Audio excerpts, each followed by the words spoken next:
Well, greetings, everyone. Hope you're doing well today, and I hope the Lord's blessing you in a great, great way. Our lesson today is entitled Squeeze the Turnip. And I'll define what that means through a little story here in a moment. But the story goes, a story goes, a racehorse was winding down in his competitive spirit. He was kind of losing his edge. And the jockey thought that he could get one more race out of this horse. Well, the racehorse wasn't very sure about it. So he told the racehorse, win today or it's a milk wagon tomorrow. Well, in less than 100 yards, he was 2 furlongs behind in the race.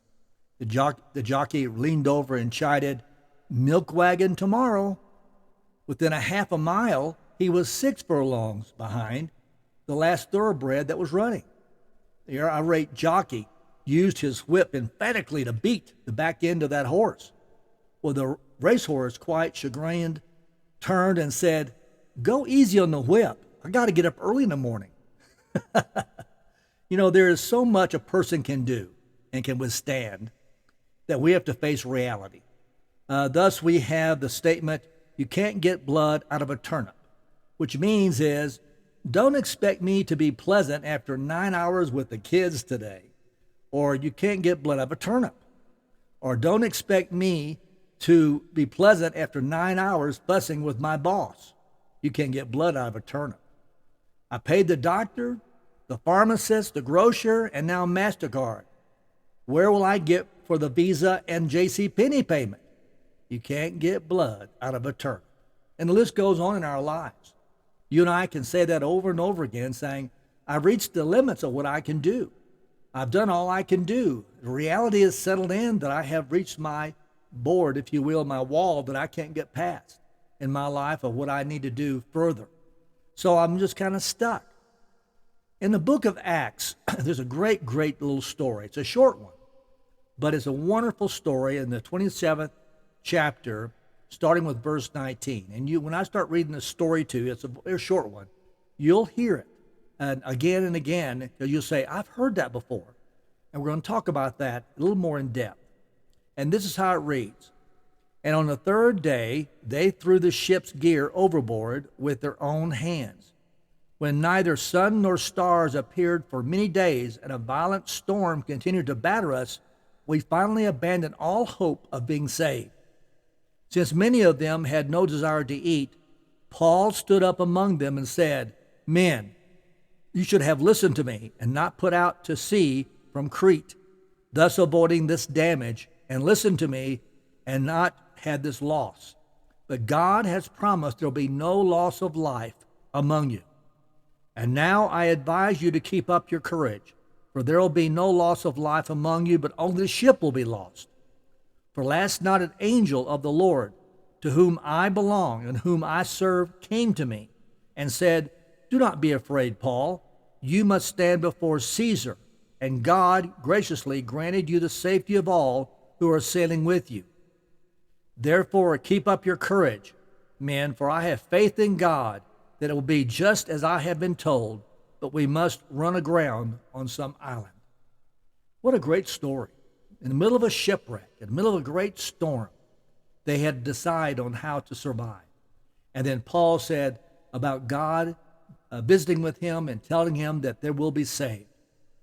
The test of spiritual faithfulness is not in the routine, but in times of crisis and the storm. This passage that we just talked about today, Paul is in the storm, gives us some insight into the relationship between the storms we face and spiritual faithfulness inside of that storm. Well, let's go down to a few lessons that come out of this that we have heard already. Well, first of all, what I heard was that storms tend to readjust our priorities and keep things in the right perspective. And they refine us and make us better for who we are. It's amazing how unimportant some things can become in the middle of a storm. They started, according to the story, dumping their essentials into the sea. In verse 18, their baggage was tossed. And in 19, they were tacking down furniture and equipment and tossed it overboard as well. And in Verse 30, they took the food and got it tossed out into the sea as well. Sometimes what we think is so important is not really that important to us because we're in the storm and other things bubble to the surface. I came across a very humorous letter that a young lady wrote to her parents after she had gone to college for a while, and this is what she said. Dear Mom and Dad, I'm writing to tell you that I am dropping out of college. Things just have not gone well for me since I left home. I managed to get the maximum number of demerits and was on probation anyway. I did meet a really nice guy, and we're considering marriage as soon as he gets out of jail. He just got busted on a drug charge, but we'll be out soon. I know you won't approve, but we have been living together for several weeks now. Also, I think I might be pregnant. And in the letter, it said at the very bottom, please turn to the back side of the letter. And she continued, Mom and Dad, everything on the other side of this letter is untrue. None of those things happened at all. But what is true is that when you get a copy of my grades, you will see that I flunked math. But you must agree that compared to what really could have happened, an F in math seems so insignificant. I knew you would be greatly relieved that I'm doing fine. Love, your daughter. Isn't that great? She knew how to hit the pot with those parents in that sense. But when things could be bad, it could be a lot worse if we think about it. So here's the second point I drew out of this great story from Acts. Wouldn't it be nice if we could say, I don't want any personal problems, money issues, no crisis. We may find ourselves in storms not of our choosing. It could be storms that come totally out of the left field, things that happen that we thought would never happen, that just ambushed us in life. And it happens all the time. We get sick, we get ill, we get hurt, we have family issues, there's car wrecks, things happen all the time. We've got to find ourselves how to do what to do about that.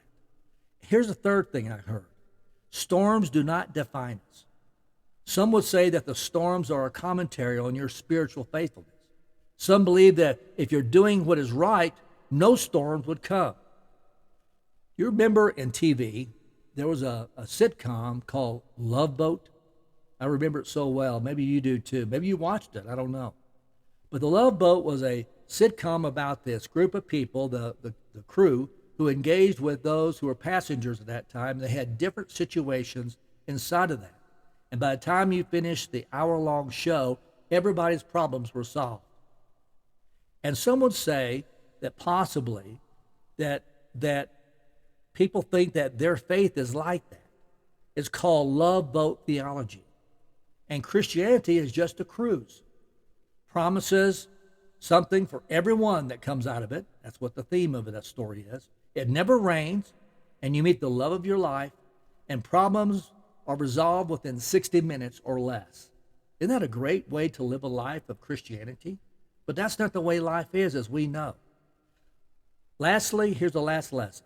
Storms do come, and we may get battered and we may get beaten. Our ship may get broken, and we have to swim to shore holding on to fragments. But we know that God is with us and will sustain us. So, let's kind of pull it all together here. In a crisis, in a time when we're challenged in our faith, and we're challenged even maybe in our physical lives as well, we remember that the turnip lives. It does not go away. And remember these few rules I want to share with you about how to deal with crisis. The first one is this. You may be hemmed, but you're not crushed. When you're hemmed in and the door is locked, it's time to cut out a window. If the unjust criticism keeps coming, you've got to get away from those criticisms and get to some place and find where you and God can connect and avoid a temptation to retaliate when something like that, they're attacking you. There's a great story that comes us, and it comes out of the great verse from Isaiah. It says, my thoughts are completely different than yours, says the Lord, and my ways are far beyond anything you could imagine. For just as the heavens are higher than the earth, so are my ways higher than your ways, and my thoughts higher than your thoughts. In other words, the crisis we're in, that we feel like that we are just hemmed in, this too shall pass. And those last 4 words, this too shall pass, we would like to hear that in a tragedy or crisis. Don't belittle or our pain. That's what we think about. They're probably also last words we want to hear in the midst of a good time. This too shall pass. But don't remind us that it doesn't last. Those four words don't necessarily have to be discouraging ones. In fact, they can be life-giving. We allow us to regain a healthy perspective. There's a great book by name with Henry Nouwen as the author entitled A Cry for Mercy. And I'm going to quote you a couple of things that he said there that talks about that we are hemmed in, but we're not crushed. And this is what he said. Lord, life passes by swiftly. Events that a few years ago kept me totally preoccupied have now become vague memories. Conflicts that a few months ago seemed so crucial in my life now seems futile and hardly worth the energy. Inner turmoil that robbed me of my sleep only a few weeks ago now has become a strange emotion of the past. Books that filled me with amazement a few days ago now do not seem as important. Thoughts which kept my mind captive only a few hours ago have now lost their power and have been replaced by others. Why is it so hard to learn from this insight? Why am I continuously trapped by a sense of urgency and of whatever may be in my life? Do you ever find that out, that in your life that you all of a sudden you have these things coming on you, and all of a sudden you just want to scramble, and all of a sudden everything else dims and this big spotlight comes on you of pressure to have to deal with that, whatever it may be? Why do I not see that God is the eternal, that his kingdom lasts forever and carries with it issues that consume our attention now will soon fade and give way to other issues? It's a cycle of life. So next time you're feeling overwhelmed by life, stop and remember, this too shall pass. Each moment of our lives fits into a grander scheme. We are all players in a big picture. You know, although we can't see and understand the big picture, we can find all the comfort and security we need through trusting in the Lord, who can see the big picture. Here's a second lesson I want us to think about in crisis. We may feel helpless, but not hopeless. I may be tied up, but if I keep wiggling, the ropes will loosen. I have made an error in judgment, but I can overcome it with responsibility, accountability, and effort and faith in my God. Romans 1:6 says, you are also among those who are called to belong to Jesus Christ. Have you ever seen a great animation film called Toy Story? Toy Story. And it's a great movie, animated film about adventures and misadventures of the toys that live in Andy's room. Andy is a young boy whose favorite toy since kindergarten has been Sheriff Woody, a very lanky pull-string cowboy doll. That is, until his birthday party produced Buzz Lightyear, a cool space ranger that talks and his wings flap out and he has a movable helmet shield on his face. So a rivalry ensued, and Woody's frustration is only intensified by Buzz's belief that he is not a toy or just a toy, but a real space ranger. So deep into the movie, we find Buzz and Woody being held captive by the mean kid next door. For once, they find themselves on the same side of the fight.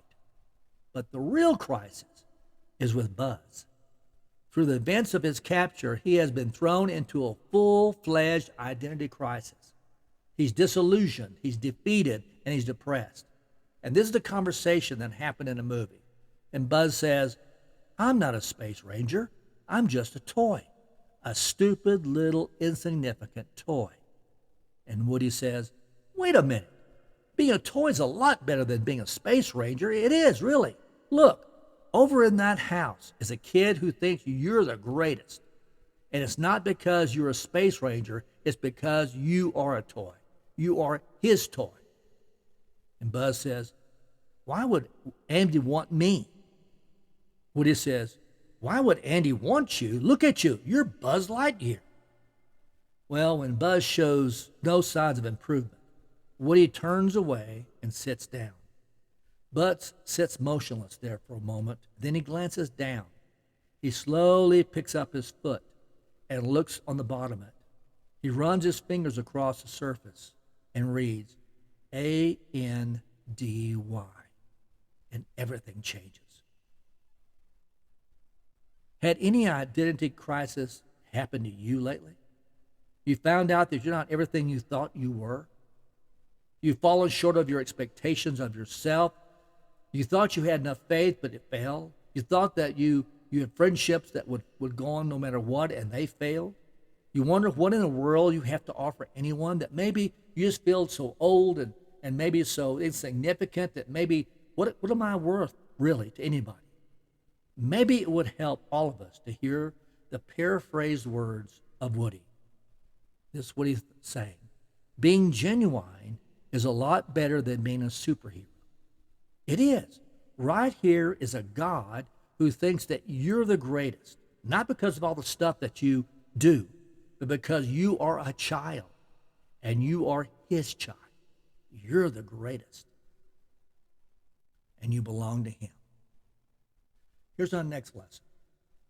Retreat is not a cop-out. To take a step back and reconsider and reevaluate one's stance and one's faith and to reevaluate themselves is a note of wisdom. To take some time alone to plan for the future or to let the wounds heal is a sign of self-respect. It may be humiliating to feel like you're defeated, but it's not fatal.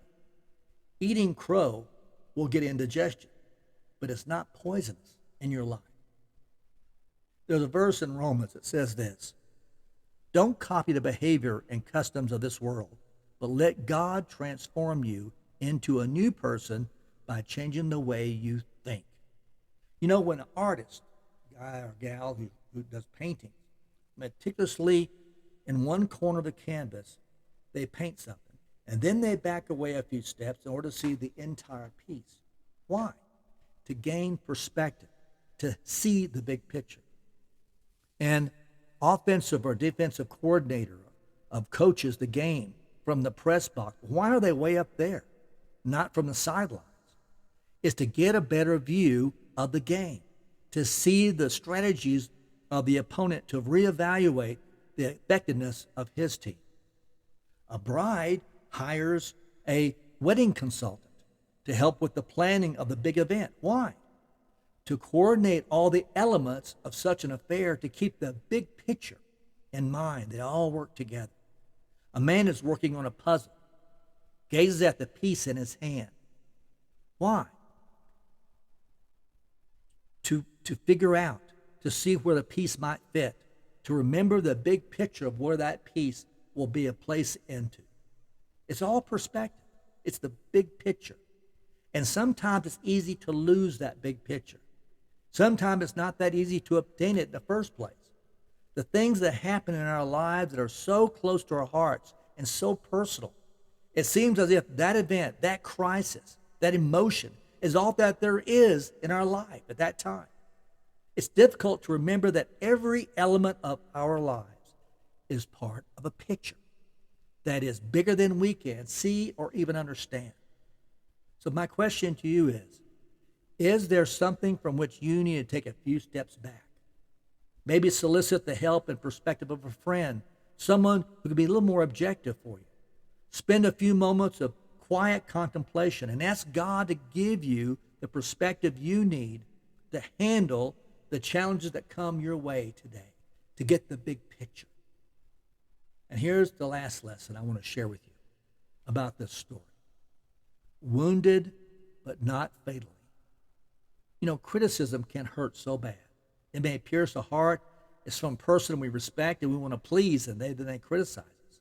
The setbacks in our things that we do, our hobbies, or in the things that we do voluntarily, where it may be in our personal life, are not defeats unless we let them destroy us. We feel wounded, we feel hurt, we feel bleeding from the heart, and sometimes they're even alone. But we're not lost or destroyed. Wounds heal and we are stronger. Mark 10:14 says this from Jesus, "Let the little children come to me." Remember when a kiss made everything right from your mother or your dad? A scraped knee, a stolen toy, a scary dream? Whatever the crisis, a quick kiss and a few moments of rocking and cradled in mommy or daddy's arms, and the world became a brighter place once again. Remember those moments? Then we grew older, and we discovered it wasn't quite so simple, that life can deal painful blows with wounds that run very deep in our lives, that the things that often get stolen from us can't be recovered. We lose them forever. And that scary monsters under the bed wear masks of addiction maybe, or infidelity, cancer, a divorce, bankruptcy, abuse, yes, even death. Those are the monsters. What was the magic in the kiss? Was it only a place on our yet-to-be surrendered innocence? Was it that crisis wasn't big enough, or the pain not real enough? No, you were there. You know the pain was real, but so was the healing. There will always be a little child inside of each of us that we connect with when we're scared or hurt or broken. And it wants to be able to run to our daddy and jump into his arms and have him kiss and hug and rock us, our hurts away. Maybe we're too big now, and our dad isn't around to do that literally. But we have an open invitation from God to do just that. If that's your desire today, take a few minutes and find a quiet place. Close your eyes and picture yourself jumping up into the lap of your Heavenly Father. Imagine his arms around you, cradling you, rocking you back and forth as he kisses your cheek and gives you that warm hug. Listen to him whisper words of comfort in your ear.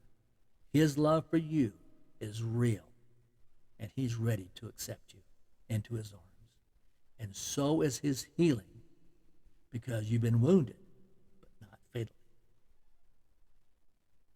Conclusion. God uses broken things.